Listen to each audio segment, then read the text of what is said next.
And we now welcome in Richard Skinner, Bengals beat writer for Local12.com. I don't know about you, Skinny, but I felt like the bye week took about 3 weeks between. I had to check myself yesterday. I go, all right, first game off the bye. Wait. I thought we had one more. No, the bye week took forever. The Bengals came out. They get the win. Your thoughts on the win over Pittsburgh? Huge. I mean, especially the way they won it. You know, the end of the first half, Pittsburgh gets the field goal. It's 20-17, and you got thoughts of Cleveland creeping in your head a little bit on the road. Oh, my gosh, first series of the second half.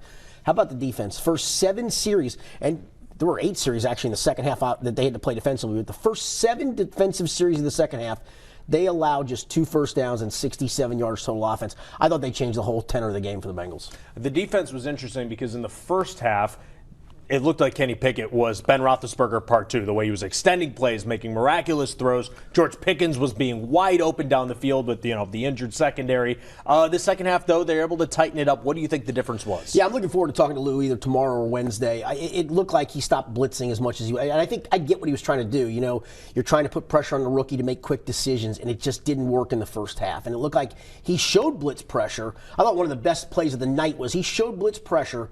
He backs DJ Reader off into coverage, ends up rushing only 4. One of the 4 was Logan Wilson, and then it leaves Sam Hubbard coming unblocked for a sack. I thought what he did at halftime or whatever it was that they did the adjustments, and I'm not a big adjustment guy. Everybody loves that stuff.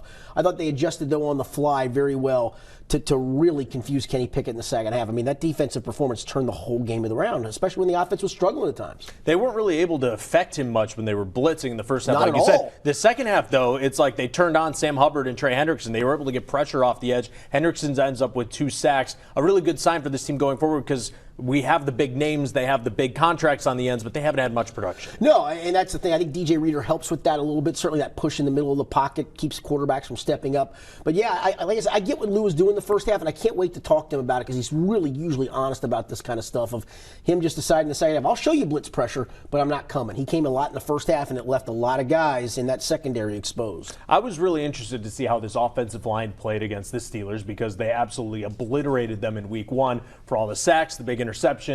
I thought they played fairly well. I agree. Now, the second half, Pittsburgh was able to get some pressure. The T.J. Watt interception is just something you have to just go, good on you, TJ. Yes, exactly. I don't know what else you could do to prevent that. I don't either. I thought they played pretty well, though. Yeah, the first half I thought they were great. I mean, they left him in some 5-man protections, and they did a great job. Joe had time to scan the field at times. The second half, though, they did a better job, I thought, for Pittsburgh of getting pressure and then certain guys standing at the line of scrimmage, getting hands up, and either knocking a pass down or in the case of Watt making the most ridiculous interception for the second time this season, making a ridiculous interception. You could argue La'el Collins has to get his hands down. Listen to Zach Taylor postgame. He said he thought La'el did a pretty good job for the most part trying to punch at him to get his hands down.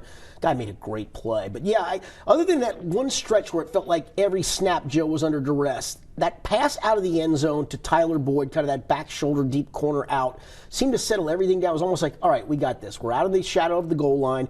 Don't worry about a sack. Don't worry about a turnover. And from that point forward, that 92-yard drive, I mean, he was spectacular on that drive, and so was the line on that drive. We saw a big performance out of the running backs the week before the bye. This one, not nearly as good. 62 total yards on the ground. Mixon goes out. Samaje Perine has a big game through the air. 3 receiving touchdowns. How concerned should we be about the Mixon injury, and is this a concerning performance coming off of what they did before the bye week? Yeah, a little bit. It didn't feel like they stuck to the ground game. I think some of it was they felt like Joe was hot. They felt like the line was protecting. They liked, I think, some of the individual concepts that they had against Pittsburgh in the pass game.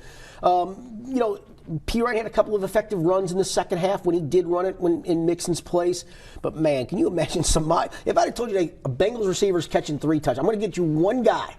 He'd have been probably the next to last guy other than Devin Ossie, you would have guessed would have 3 touchdowns. Or Trent Irwin. Who had one again today. One too. I mean, think about that. 4 touchdown passes. None of anybody that anybody really knows, especially from a fantasy perspective. All right, real quick. Drew Chrisman, first NFL action, 3 punts, averaged 50 yards. What did you think? I thought he was great, especially the one out of the end zone. It wasn't a long punt, right? But he had to get it off. He didn't freak out. It wasn't a shank job. It was not a great punt, mind you, but it was also fair caught, so there was no return yardage. It was 30-some-odd yards net. Not perfect, but I think he showed himself in his first game to go, okay, all right, guy, that's a great start because this is not an easy place to punt. So good for him.